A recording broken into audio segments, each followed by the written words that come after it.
I'm asking the government to implement Sir Anthony Hart's report, at least with the payments that Sir Anthony Hart said should be immediate to victims.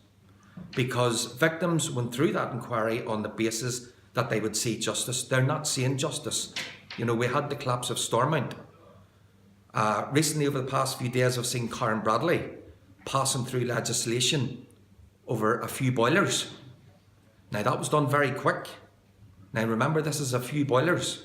I'm now calling on the Secretary of State to introduce legislation on behalf of victims of historical abuse, people who suffered serious physical, emotional, sexual abuse in these institutions, who went through the process to get justice, and it's not being delivered. You know, victims fought hard. They're now, some have now passed and died. Some have went back into the mental health system. Some are just give up, but give up emotionally. So when I look at the Secretary of State rushing through a legislation on boilers of RHI in 10 days, boilers and victims, there's a complete difference, Secretary of State.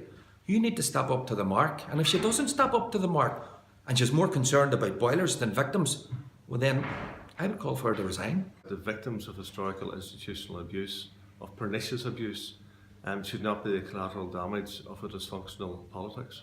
Many of us recognise the need to reform an executive, and victims shouldn't be piggy in the middle in this issue. The victims of historic institutional abuse should receive the recompense that was recommended by Hart. They should receive those interim payments immediately. And Karen Bradley demonstrated this week that she could quite easily bring forward legislation when it came to reducing the cost of RHI, but she can't bring forward legislation which deals with the issues recommended by Sir Anthony Hart for victims of historic pernicious abuse by adults upon children. Yet again, we see victims and survivors looking to agitate to try to give effect to Sir Tony Hart's recommendations.